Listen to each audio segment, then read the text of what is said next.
Gálatas, capítulo 5, versículo 1. Se você quiser abrir, se não está exposto aqui. Diz assim: foi para a liberdade que Cristo nos libertou. Portanto, permaneçam firmes e não se deixem submeter novamente ao jugo da escravidão.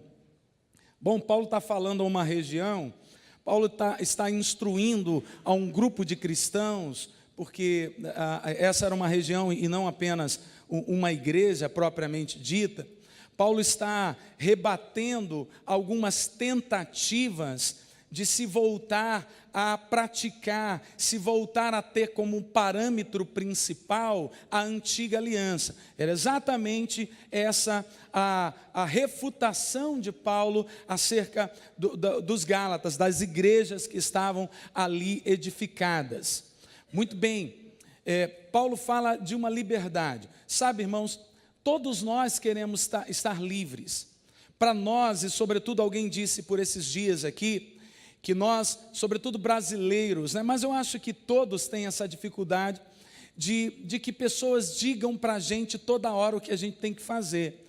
Nós temos um anseio enorme por estarmos livres. Você lembra lá na sua adolescência, quando papai ou mamãe exortava você acerca de um comportamento, você, se não verbalizasse, você por dentro estava pensando: quando eu crescer, eu vou ter a minha casa, não é assim? Quando eu crescer, quando eu ficar de maior, melhor dizendo, eu vou ter a minha liberdade e ninguém mais vai dizer para mim o que eu devo fazer, o horário que eu tenho que acordar, o horário das minhas refeições, ninguém vai me dar uma lista de obrigações para fazer. Eu quero liberdade. Esse é o anseio o tempo todo das sociedades organizadas. Nós queremos ser livres. Bom, esse é o texto bíblico, né?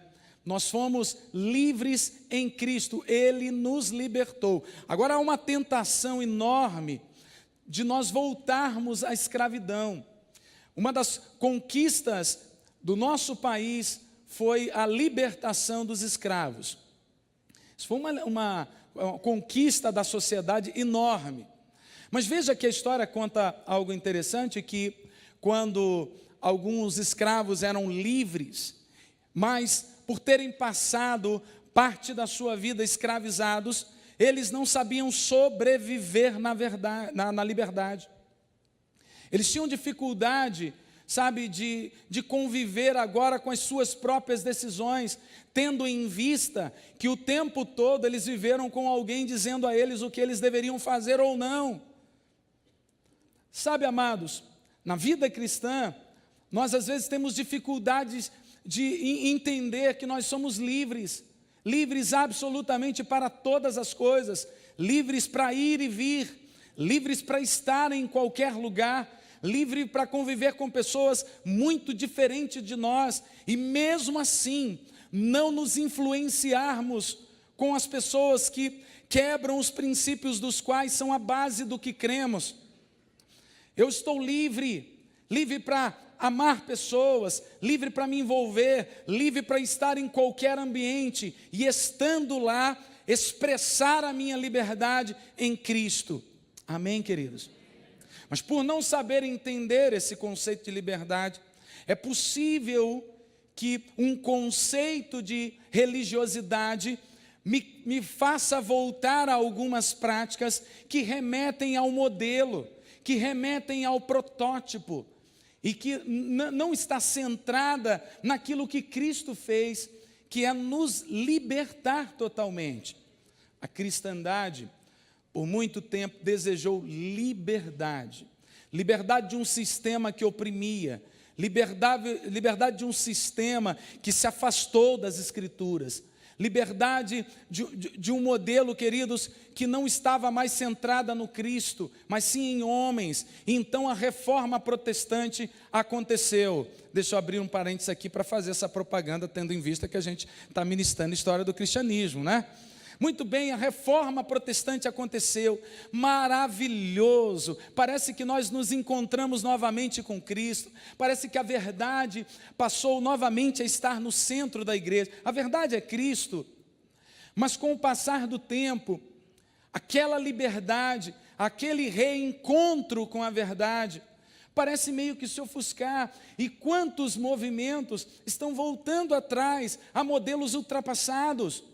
Pensem que muitas das reivindicações da reforma protestante, muitos daqueles costumes e cerimoniais realizados dos quais os homens de Deus se levantaram refutando, protestando contra, identificando tais comportamentos como comportamentos que se desviaram do texto bíblico.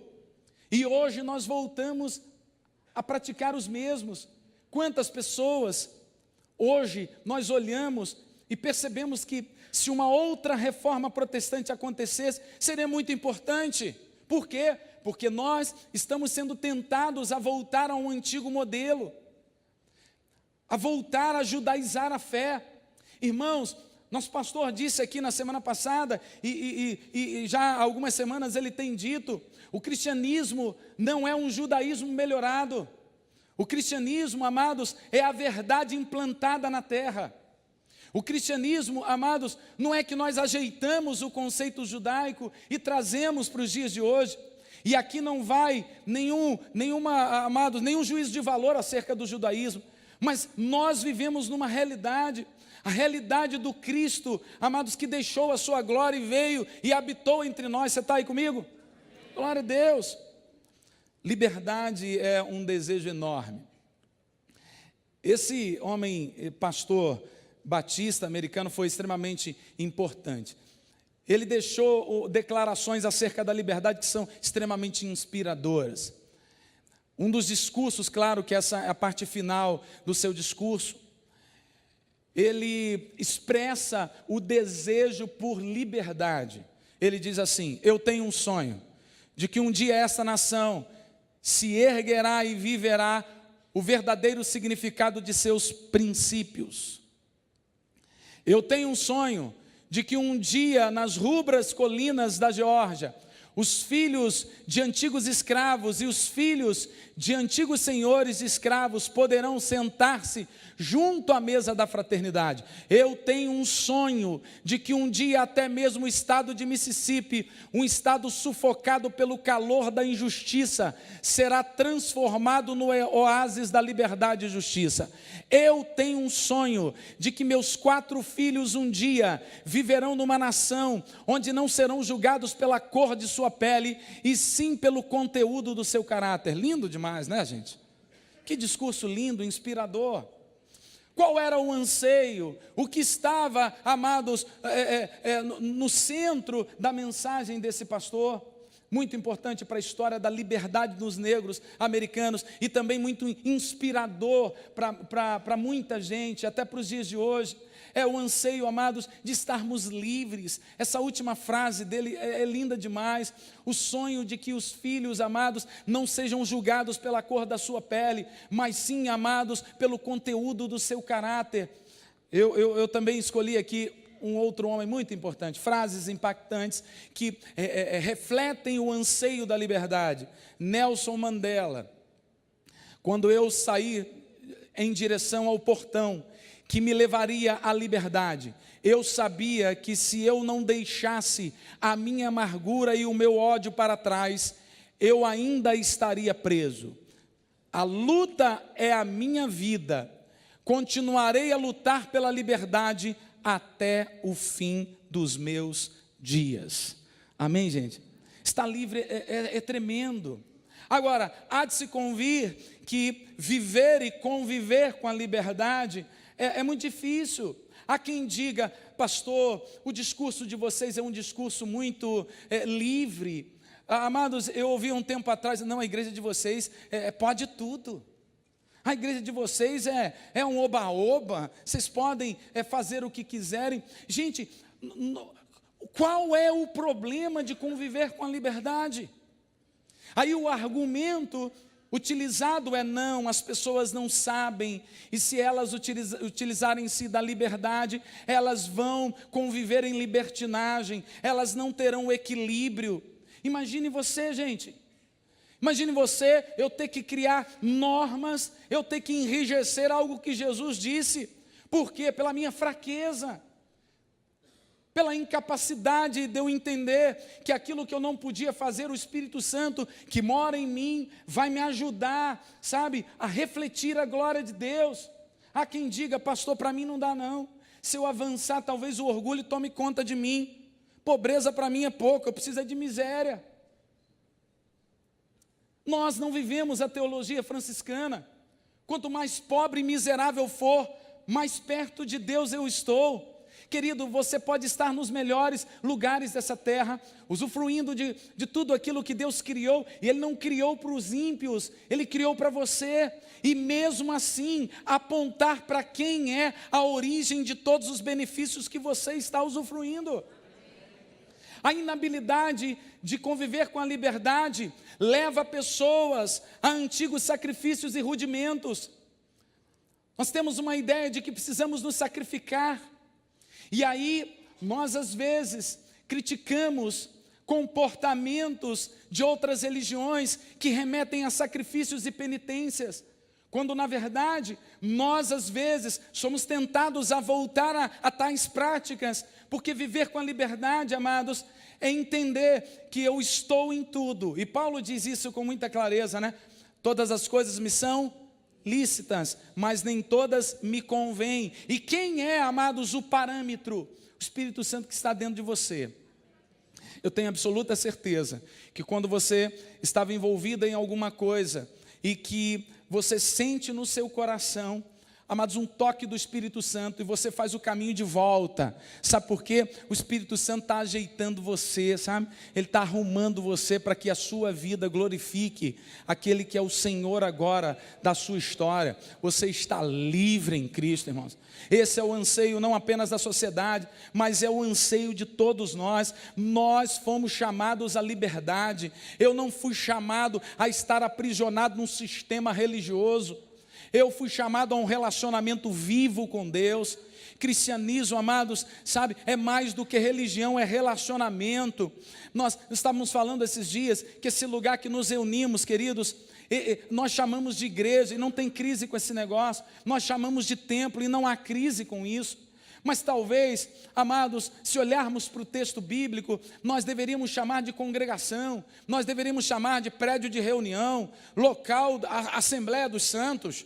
Se bem que tem uma denominação, né? Exatamente com esse nome. Assembleia dos Santos. Por quê? Porque igreja sou eu. Igreja está onde eu estou. Sabe? O Cristo passa pela minha vida e vai atingindo pessoas.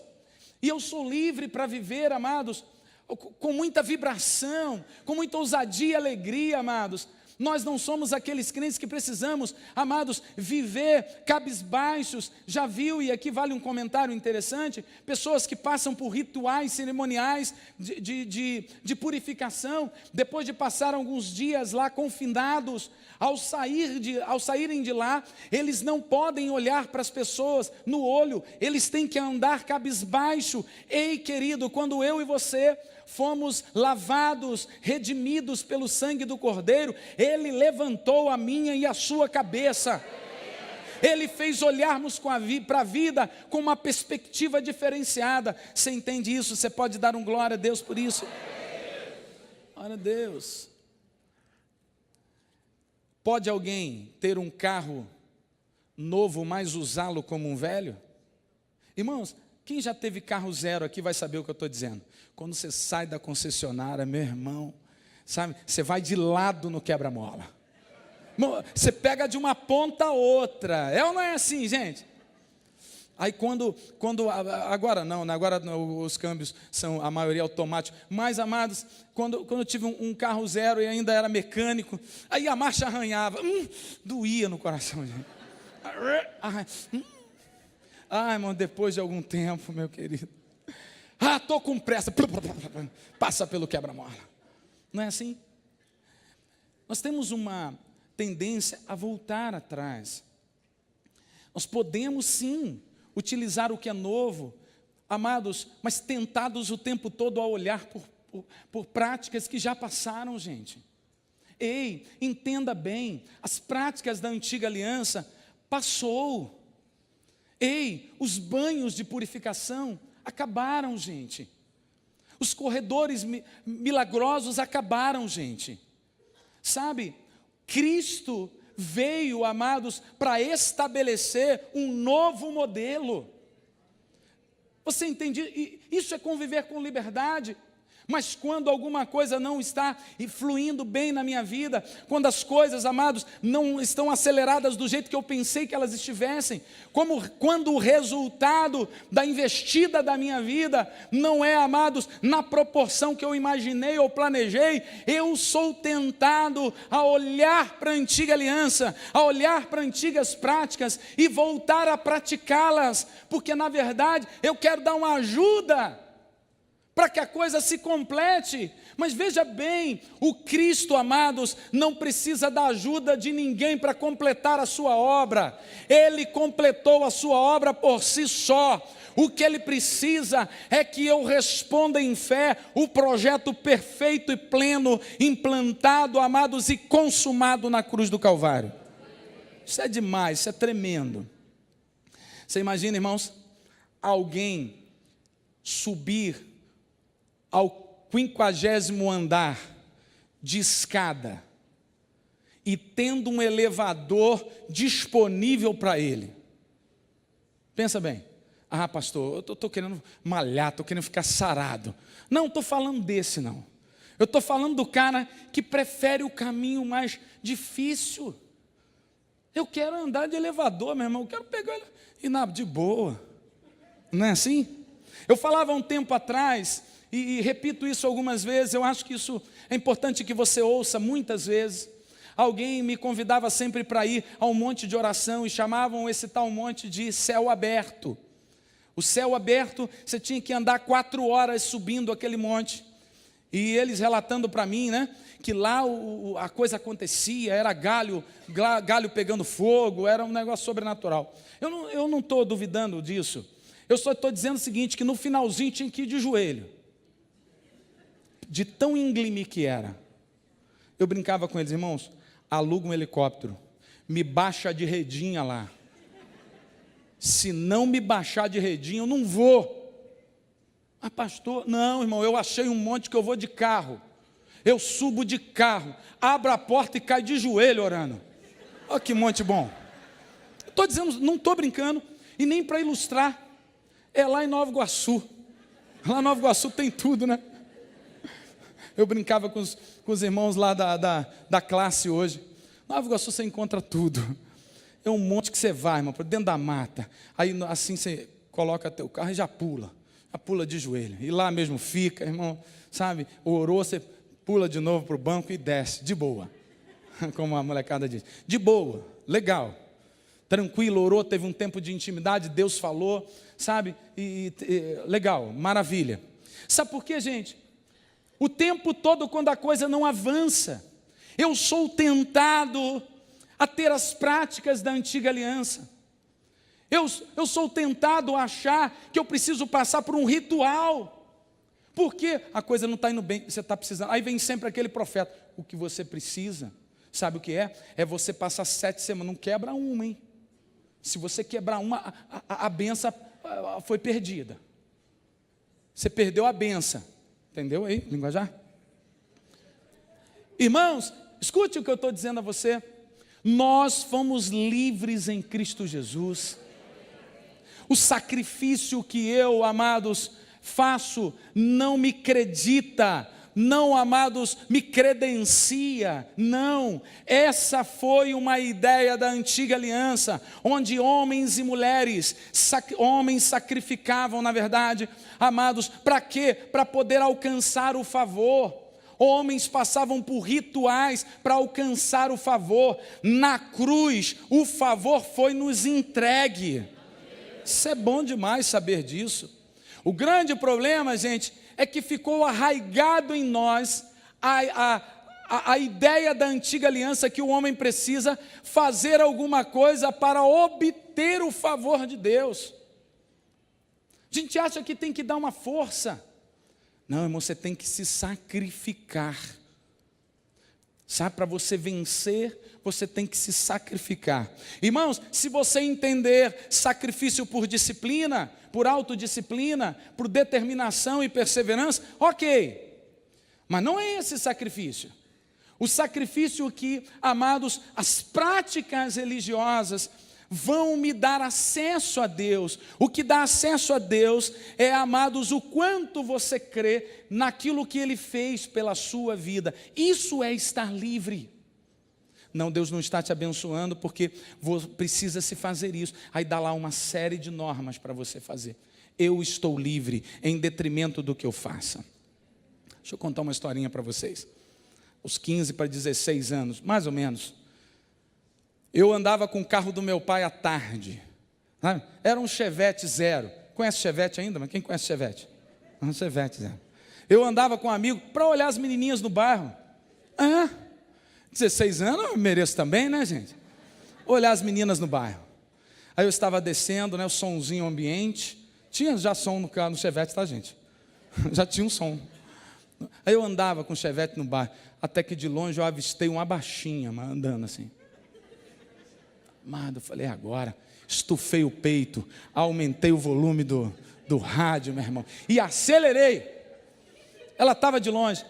Só que quando eu acelerei, era uma descida, e quando você descia, sentia uma depressão. Esse é um universo mais masculino. O Chevette é um carro mais baixo, sim ou não? O marada aí sabe o que eu estou falando. Irmãos, quando então eu desci, o carro arriou, quebrou a balança do carro, gente. Balança é aquele negócio que sustenta as rodas da frente do carro. Irmãos, o escapamento da frente até o final arrebentou. Foi óleo para tudo quanto é lado. E eu olhando do lado, a baixinha lá e o carro blá, blá, blá, blá, blá, acabando, e óleo para tudo quanto é lado. Eu não ganhei a baixinha e destruí o carro, irmãos.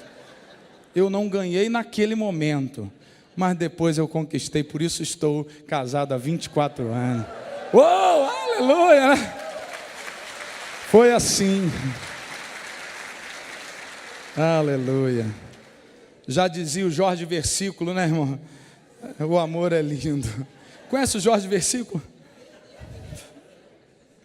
O problema agora foi chegar em casa e contar para o meu pai. 16 anos, não trabalhava. Eu cheguei lá, pai, olha só. O carro deu um defeito, pai. Eu não sei o que foi. Poxa, filho, caramba, o que houve? Vamos lá. Meu pai é um homem muito simples do interior, né? De fala muito simples, mas muito amável. Aí nós saímos de lá e fomos. No meio do caminho eu comecei a contar a história, porque ele ia ver o estrago, né? Eu não podia causar um impacto tão grande, né? Aí chegando lá, irmãos. Claro que ele não ficou satisfeito com a destruição do carrinho dele. Zero, né? Chevetinho zero. Aí ele viu o estado, aí chamou o reboque, foi embora. Irmãos, eu pensei assim, agora estou lascado. Vou ter que conquistar a baixinha a pé ou de bicicleta. Não tem jeito. Não vai ter carro dos domingos, os sábados à tarde mais, para dar uma voltinha no bairro. Não tem mais. Irmãos, ele não gostou, mas ele não tocou mais no assunto. Se ele pedisse para que eu pagasse o conserto do carro, o que eu ia fazer? Não ia pagar, porque eu não tinha dinheiro. Eu não trabalhava. Mas ele não requereu, não tocou mais no assunto. Ele poderia ter dito também para mim o seguinte: quando eu consertar esse carro, nunca mais você vai pegar nele. Mas sabe o que aconteceu? Contrário, quando ele consertou o carro, ele disse: filho, vai dar uma voltinha no sábado à tarde. Que lindo, né? Ela fez uma cara legal agora. Ela fez uma cara maneira, que lindo. Foi isso que aconteceu. Quando ele não me puniu, ele exerceu misericórdia. Quando ele me deu a chave de novo, ele exerceu graça. Quantos estão compreendendo isso? Você merecia punição. Você acabou com o carro do papai. Ele exerceu misericórdia. E ele te deu a chave novamente, ele exerceu graça. Você merecia punição, mas ele não te puniu. Você não merecia o benefício e o amor dele, mas ele mesmo assim te deu a chave do carro dele. Isso é tremendo, não é, gente? Glória a Deus. Nós não podemos entender uma prática cristã, amados, com modelos anteriores. Há um Deus que estabeleceu, amados, a sua vontade para mim e para você. Nós somos, amados, livres em Cristo Jesus. Você pode dar um glória a Deus por isso? Aleluia. Nunca mais seremos aprisionados por nada e por ninguém. Não usaremos, amados, um carro novo como um carro velho. Carro novo precisa ser cuidado como carro novo, ouviu, queridos? Você precisa ter, amado, entendendo que você está num carro novinho, é uma nova aliança, é uma nova forma de conduzir você a Deus, e a forma de conduzir você a Deus é Jesus Cristo, ponto final, vou embora, bom almoço. Não, deixa eu falar mais um pouquinho. Esse texto, ele está, amados, falando de um grupo de pessoas que estavam instigando as outras a voltarem a praticar. Quantas vezes estão dizendo para você, faça isso ou aquilo, volte a obedecer isso, você deixou essa prática, por isso é que você não está avançando no que eu tenho para você. Paulo adverte essa gente dizendo, ó insensatos Gálatas, vocês que receberam prontamente o evangelho da graça, agora estão retrocedendo à prática dos antigos rudimentos. Ou seja, vocês agora querem observar os cerimoniais, vocês querem circuncidar-se, é isso que vocês querem? Eu vos chamei à liberdade, vocês estão livres na minha pessoa, sabe? Vocês podem conquistar todas as coisas utilizando-se do meu nome.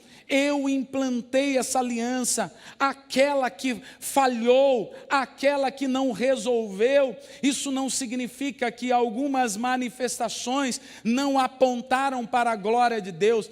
Claro que não, são homens que em algum nível nos inspiram. No entanto, a nova aliança é perfeita, ela faz o que, amados, você não conseguia fazer. Na antiga aliança, era temporário, agora, queridos, é eterno. Isso é maravilhoso saber. A nova aliança, o favor de Deus se manifestou completamente. É preciso romper com toda espécie de legalismo. É preciso romper com tudo aquilo que aprisiona você. E o primeiro local que você precisa liberar é a tua forma de pensar. A primeira libertação que eu e você precisamos tomar, amados, como nossa, porque ela foi dada em Cristo Jesus. E aí, amados, nós vamos falar daqui a pouco sobre aquilo que é posicional e aquilo que é experimental. Aquilo que eu tenho como posição em Cristo e aquilo que é vivencial, que nem sempre é a mesma coisa. São os príncipes e princesas que não se comportam como tal, porque querem voltar à escravidão, porque não sabem conviver com a liberdade. Amados, o Espírito de Deus está em você. Você conviverá com todas as mazelas desse mundo. Você conviverá com todos, amados, os confrontos que distorcem o texto bíblico. E mesmo assim, permanecerá fiel ao Senhor. Amém, queridos? Você nasceu de novo, você se tornou alguém cheio do Espírito Santo, você se tornou alguém maduro em Deus, depois você se tornou alguém inabalável em Deus. Que coisa legal, que caminho bacana. Sou nova criatura em Cristo. Por ser nova criatura, o Espírito veio, encheu a minha vida. Por ser cheio do Espírito, o fruto do Espírito se manifesta na minha vida. Ok? Então me torno alguém maduro. Estando maduro, sou inabalável. Pastor, mas se eu sair por esse mundo fazendo o que eu bem entender, será que eu não perco minha filiação? Você tem filho e tem filha. A maioria de nós, eu tenho absoluta certeza que teus filhos não fazem tudo o que você quer imediatamente. Já viu aquela brincadeira? Que na verdade retrata uma realidade? Você pede para a tua filha, filhinha, dá para lavar a louça esse final de semana? Claro, mamãe, eu vou lavar hoje, amanhã e o mês todo. Você pede para o filho, filho, dá uma ajeitada lá na varanda da casa, dá uma arrumada lá, dá para quebrar essa? Claro, papai, não só hoje, mas o mês todo. É assim que funciona? Eu ia dizer para você, que filho maravilhoso você tem. Irmão, me ensina a receita desse negócio. Você diz, filho, respeite, não fale, não entre na conversa, filho, não grite. Claro, mãe. Claro que não. Filho, eu estou escutando o jornal, estou vendo o jornal. Por favor, dá para falar mais baixinho? Claro, mamãe. Quer que eu me cale?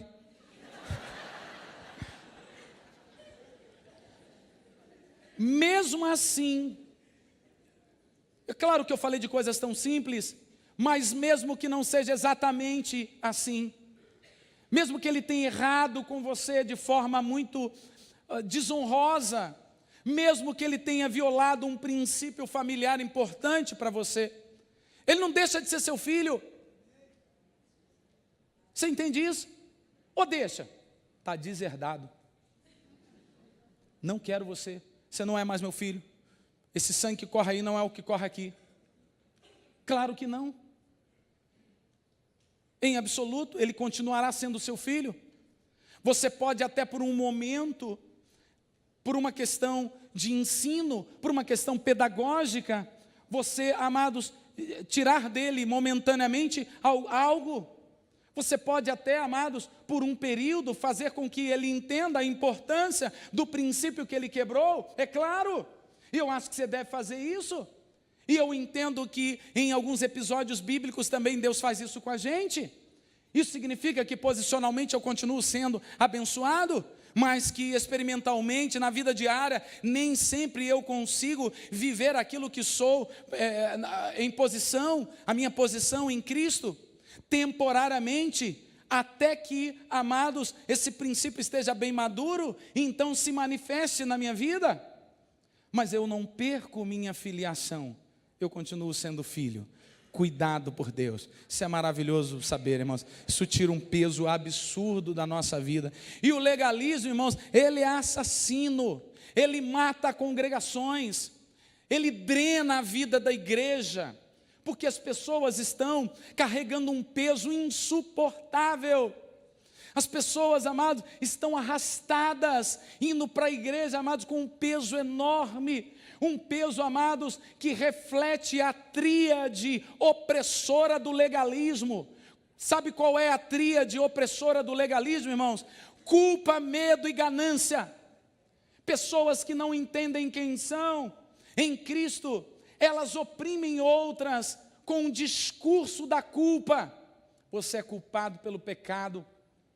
Você é culpado pelo que você fez. Você é culpado pelas coisas não estarem funcionando.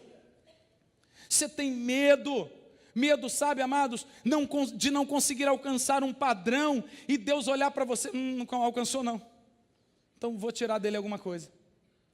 Irmã, esse negócio dá até arrepio. Então eu vou embora, eu vou meter o pé, não vou querer não, porque enquanto eu adoro, os meus são atingidos, eu vou embora. Enquanto eu adoro, os meus são protegidos. Enquanto eu adoro, as minhas questões futuras são controladas pelo Espírito Santo. A gente fica com medo desse negócio. Eu duvido que você já não teve medo. Eu vou para a igreja, meu irmão, senão alguma coisa vai acontecer com meu filho. Eu, há uns anos atrás, recebi uma senhora chorosa, chorando copiosamente, dizendo: pastor, eu acabei de receber uma palavra profética. Isso foi bom ou ruim, irmã? Não, pastor, a irmã disse que se eu não entrasse para a igreja e não me convertesse hoje, olha, Deus ia permitir que meu filho morresse. Irmão, converte ou não converte? Eu dou na hora. Ela recebeu essa palavra profética à tarde. À noite estava lá, eu quero, claro. Irmãos, Deus não nos propõe um relacionamento por medo. Deus não pune você, amados, porque você não consegue atingir o padrão. Isso é legalismo, isso drena a vida de quem você é em Cristo. Se esse sentimento vier até você, tu precisas combatê-lo como uma mentira diabólica. E eu combato mentiras com verdades. Eu combato mentira dizendo, eu faço parte de uma nova aliança, a aliança perfeita, onde minha autoridade, onde os créditos não estão na capacidade que eu tenho de acertar, os créditos estão naquele que foi enviado por Deus ao mundo, naquele que se fez carne, redimiu-me do pecado, lavou-me, abriu meus olhos para entender o projeto existencial do reino. Isso é demais, isso é tremendo. Se eu fosse você, dava um glória a Deus aí. Aleluia. Vai maquiando a realidade, gente. O legalismo vai, sabe, fazendo você assumir papéis sociais. Lá fora você assume um papel e quando confrontado vai precisar responder, porque você está incluído no ambiente social. Então quando você entra pelas portas da igreja, você precisa, amados, purgar o que aconteceu. Então você veste, você vai se maquiando. Isso é legalismo, amados. Sabe, eu sou exatamente como eu sou. Antigamente se dizia, muito antigamente, vovó me contava, que aos domingos a roupa da igreja estava separada. Não era assim? Essa é a roupa da igreja. Essa é a roupa da missa, meu filho. Essa é a roupa do culto. Irmãos, é claro que eu estou apenas exemplificando isso. Hoje, eu preciso refletir exatamente o que eu sou aqui e o que eu sou lá. Hein, gente? Eu não preciso me vestir aqui de um jeito e lá fora de outro. Exemplo. Eu não estou aqui lançando normas e nenhum peso para a sua vida. Eu só estou querendo que você pense a respeito. Lá na igreja nós fizemos um evento no sítio. Pastor, eu posso usar uma roupa de banho ou tem que ir de banho? Irmã, você pode usar. Usa aquela roupa de banho lindona que você usa quando ninguém está perto. Eu quero é aquela, mas não quero outra não. Outra está proibida, eu quero é aquela. Quando os irmãos não estão perto. Por quê? Porque eu não assumo papéis diferentes. Isso é legalismo. Isso é ausência de verdade. Eu sou o que sou. E eu sou o que sou porque Cristo me fez o que sou. Irmãos, nós não precisamos de um estereotipo. Nós precisamos de uma verdade que pulse dentro da gente. Nós precisamos de uma verdade, amados, que passe pelas nossas correntes sanguíneas. Nós precisamos de uma verdade que nos impulsione a responder quem somos em Cristo.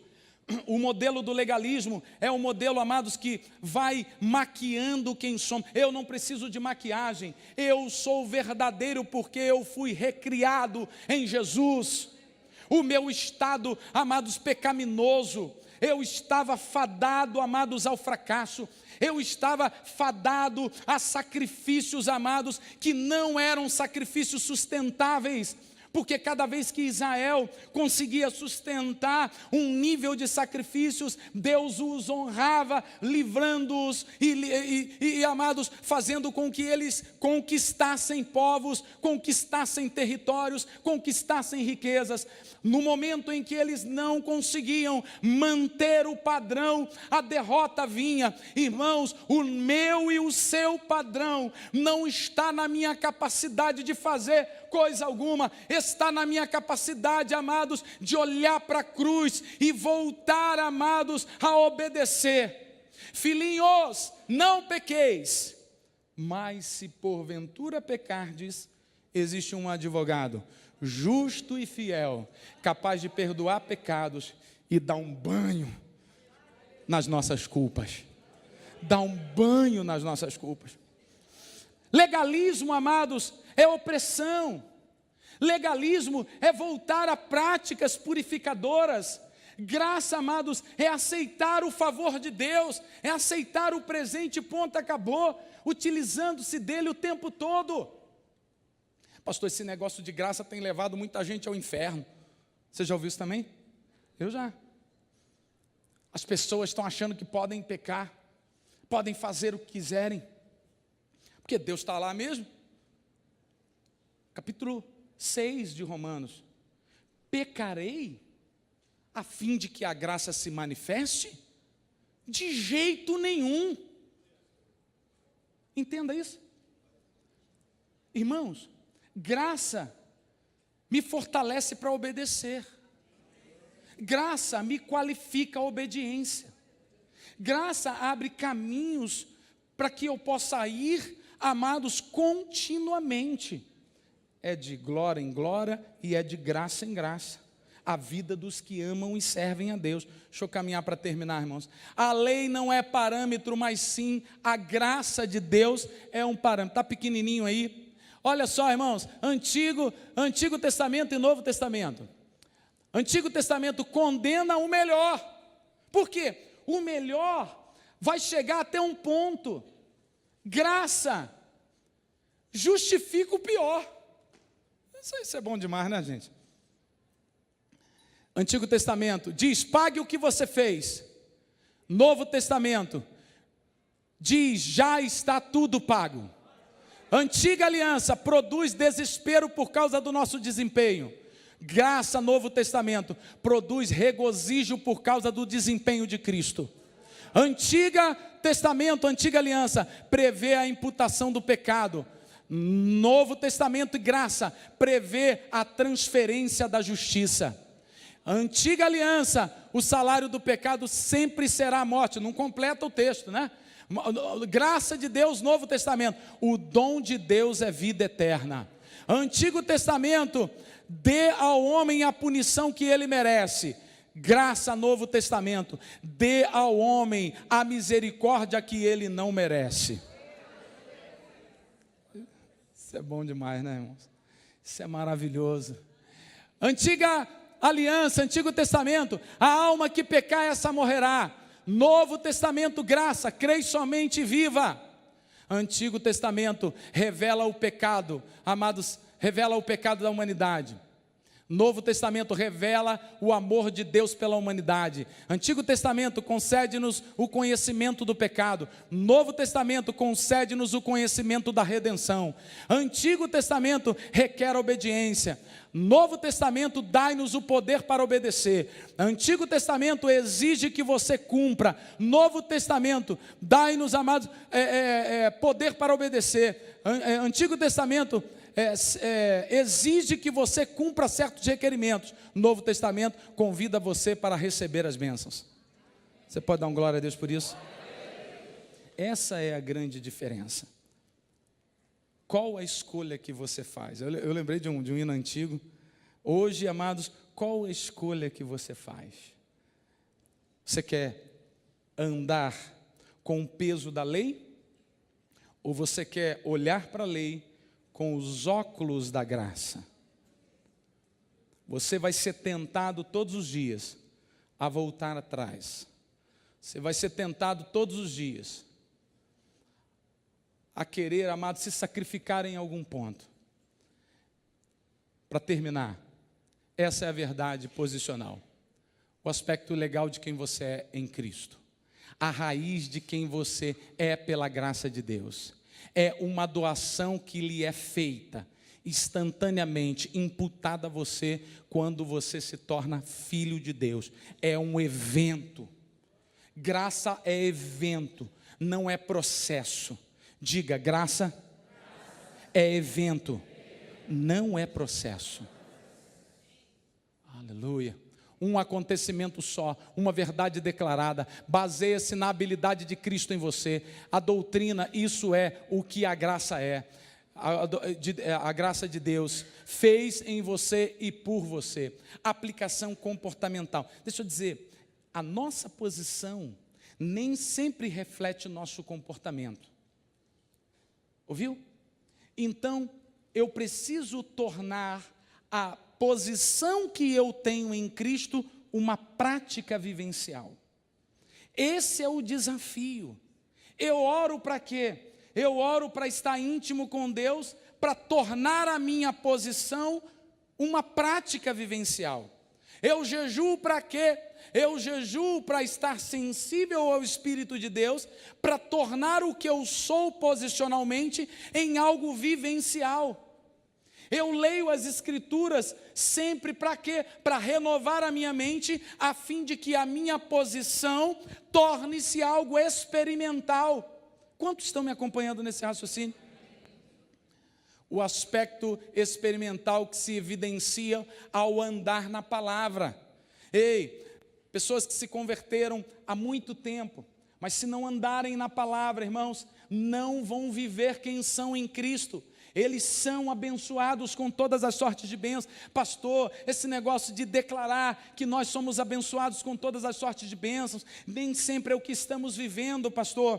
Por quê, queridos? Eu preciso andar nessa verdade, eu preciso declarar essa verdade todos os dias. O fruto da sua vida é à medida que você permite a graça de Deus para a santificação opere em você, é uma manifestação do que você faz progressivamente, expressa em você, à medida que você cresce em obediência, é um processo, é uma verdade visível. Se a graça, amados, ela tem o lado posicional, que é evento, é imediato, experimentar isso é um processo, quando eu ando em Deus, quando eu ando na verdade, quando eu rebato a tentação de voltar a antigas práticas, dizendo não, Jesus já fez o que eu não poderia fazer, o que a antiga aliança fracassou ao fazer, Jesus fez, e se Ele fez, Ele delegou a mim enquanto igreja, então agora eu não vou voltar àquelas práticas opressoras da minha vida,